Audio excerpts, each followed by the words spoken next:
नमस्ते साथियों, आइए आज के इस वीडियो में इस कालखंड में जानते हैं कि विद्यालय के वित्तीय अभिलेख यथा कैशबुक, लेजर, भंडार पंजी इत्यादि जो भी अभिलेख हैं, इन अभिलेखों में प्रमाणीकरण के लिए किन किन मोहरों का अर्थात सीलों का प्रयोग किया जाना चाहिए, इस संदर्भ में जानते हैं। हमें ज्ञात है विद्यालय का शाला शिक्षा कोष का खाता होता है और इसका संचालन स्कूल मैनेजमेंट कमेटी, संक्षेप में एसएमसी कहते हैं, इसके द्वारा किया जाता है। एसएमसी के अध्यक्ष और सचिव विशेष तौर से इसका संचालन करते हैं। ठीक है, और वित्तीय अभिलेखों के संधारण की बात करें तो एसएमसी के सचिव अर्थात एक विद्यालय के संस्था प्रधान के द्वारा ही किया जाता है। कैशबुक की हम बात करें, लेजर या जो भी वित्तीय अभिलेख है, इनका लेखन, इनका संधारण सचिव अर्थात संस्था के संस्था प्रधान द्वारा ही किया जाता है। तो साथियों, इस कालखंड में यही जानते हैं कि किन किन मोहरों का प्रयोग किया जाना चाहिए। देखिएगा, वित्तीय अभिलेखों की श्रेणी में मैंने जैसे कि आप देख पा रहे हैं यहाँ पर जो वित्तीय अभिलेख मैंने यहाँ लिख कर रखे, इनके बारे में पूर्व के कालखंडों में आप लोगों को जानकारी दी है। आइए इस कालखंड में जानते हैं किन किन मोहरों का प्रयोग किया जाना चाहिए। तो सबसे पहले आप देख लेते हैं वित्तीय अभिलेख, कौन कौन से वित्तीय अभिलेख प्रमुख रूप से हमारे विद्यालय में होते हैं। सबसे पहले क्रम पर आता है रोकड़ बही अर्थात इसको अंग्रेजी में कहते हैं कैशबुक। दूसरे क्रम पे है खाता बही, इसको अंग्रेजी में कहा जाता है लेजर। तीसरे क्रम पे हम बात करें तो भंडार पंजी अर्थात अंग्रेजी में कहते हैं स्टॉक रजिस्टर। और स्टॉक रजिस्टर दो तरह का होता है, स्थायी सामग्री के लिए और दूसरा अस्थायी सामग्री के लिए। ये भंडार पंजी हम चाहे तो एक में ही बना सकते हैं, ठीक है, आधा आधा करके, या हम अलग अलग भी बना सकते हैं, एक में स्थायी सामग्री के लिए और दूसरे में अस्थायी सामग्री के लिए। अस्थायी सामग्री के लिए इसलिए अलग बनाना चाहिए क्योंकि जो सामग्री अस्थायी होती है उनका उपयोग तत्काल हो जाता है और उनको हम निरस्त कर देते हैं, जबकि स्थायी सामग्री की जो पंजिका होती है उसमें जो भी विद्यालय की स्थायी सामग्री होती है उनका लेखन किया जाता है। ठीक है, अगले क्रम पे आता है वाउचर फाइल। साथियों, विद्यालय में वाउचर फाइल भी होती है जिसमें हम उन बिलों को चस्पा करके रखते हैं जो कि विद्यालय के लिए कोई सामग्री क्रय करके लाने के पश्चात हमें दुकानदार से प्राप्त होते हैं।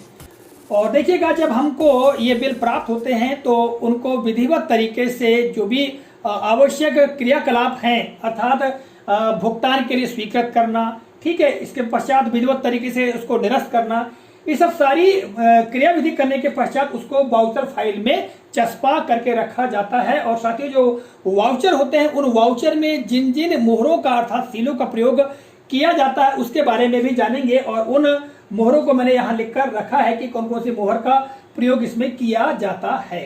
ठीक है, आगे हम बात करते हैं पासबुक की। तो पासबुक तो आपको ज्ञात है, बैंक की पासबुक होती है और समय समय पर पासबुक में हमको इंक्रीज करवा लेनी चाहिए। फिर आगे आता है आय व्यय पत्रक। साथियों, जब भी हमको ऑडिट कराने की आवश्यकता होती है तब हम आय व्यय पत्रक तैयार कर लेते हैं। इसी तरह से समाधान पत्रक की बात करें तो जो बैंक पासबुक होती है और कैशबुक होती है उसके मिलान के लिए यदि राशि आगे पीछे होती है तो समाधान पत्रक का प्रयोग किया जाता है।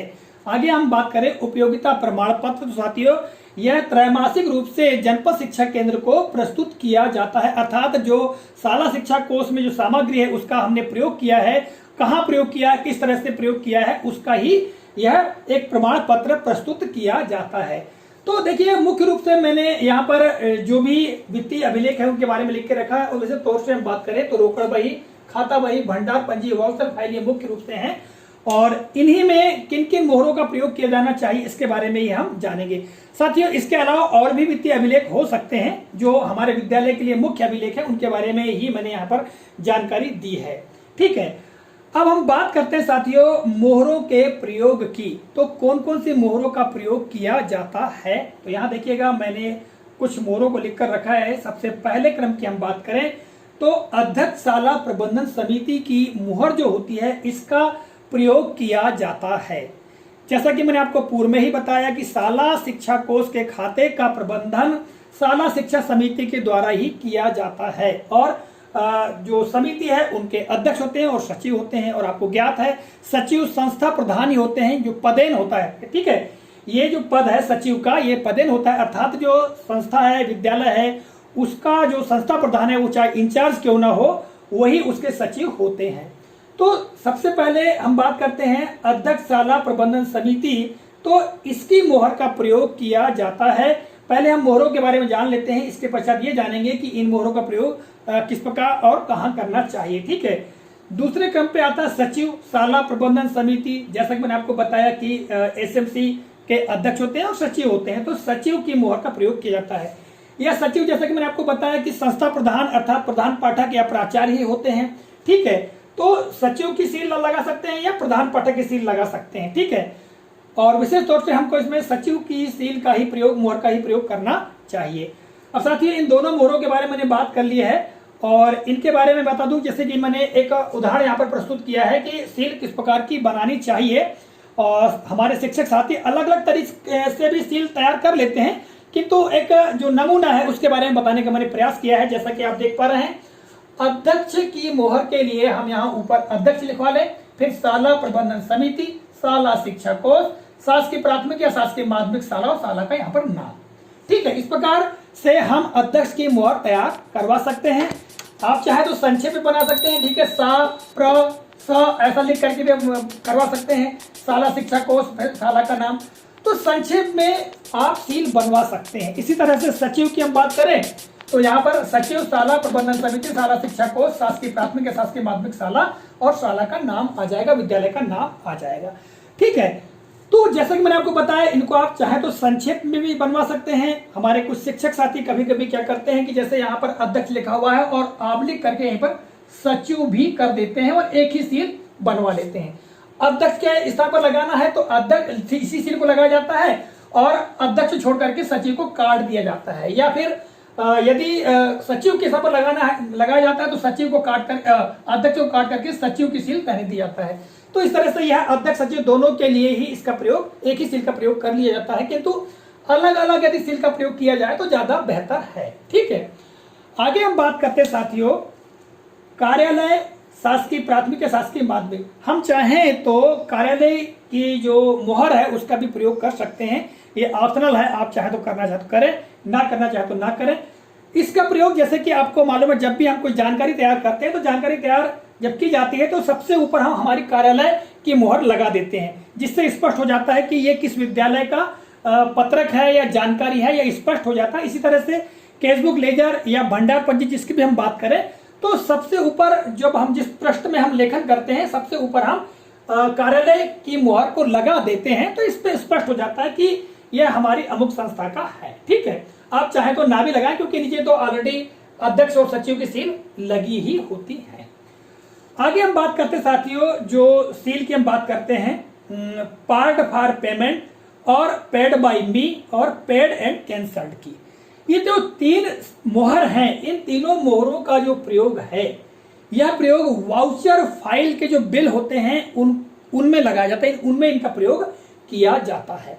ठीक है, चौथे क्रम की जो सील है पार्ट फॉर पेमेंट अर्थात भुगतान के लिए स्वीकृत।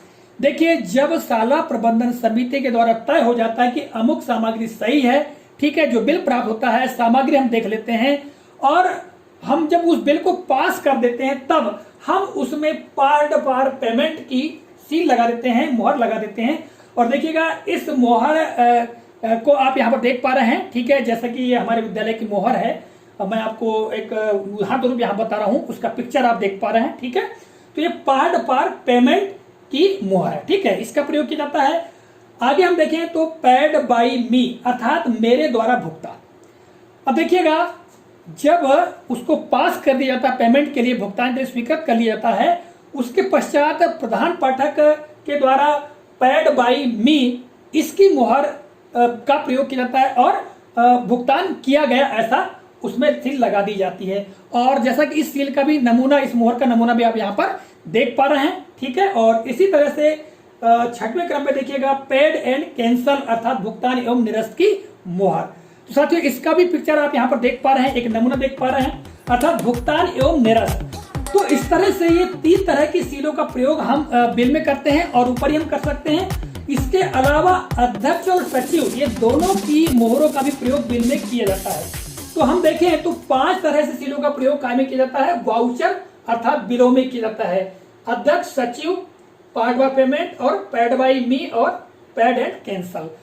देखिए, सामने यदि जगह नहीं होती है तो उस बिल के पीछे साइड में इन मोहरों का प्रयोग करके उस बिल को निरस्त कर दिया जाता है और प्रत्येक बिल को निरस्त करना आवश्यक है ताकि उसका दोबारा प्रयोग न किया जा सके।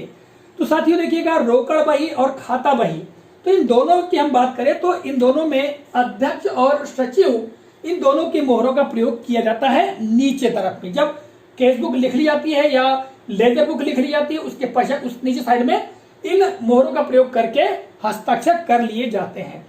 आगे हम बात करेंगे भंडार पंजी में। तो भंडार पंजी में प्रधान पाठक की मोहर का प्रयोग किया जाता है जब कोई सामग्री क्रय करके लाई जाती है और क्रय करके लाने के पश्चात उस सामग्री की तादाद या संख्या को भंडार पंजी में अंकित किया जाता है और अंकन करने के पश्चात नीचे साइड में प्रधान पाठक की मोहर का प्रयोग किया जाता है। ठीक है।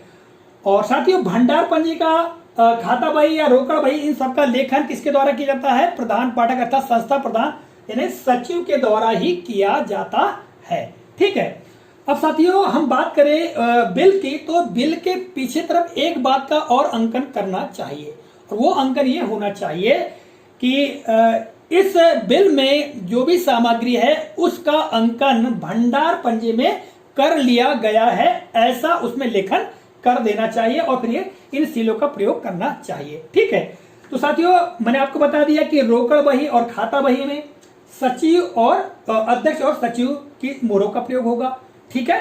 भंडार पंजी में प्रधान पाठक की या सचिव की भी सील लगवा सकते हैं, किंतु प्रधान पाठक की सील लगाना चाहिए। और हम वाउचर की बात करें अर्थात बिल की बात करें तो बिल में अध्यक्ष, सचिव, part for payment, paid by me और पेड एंड कैंसल। ठीक है। आप चाहे तो इनको अंग्रेजी में भी मोहरें बनवा सकते हैं या हिंदी में भी बनवा सकते हैं। ठीक है, कहीं कोई दिक्कत नहीं है।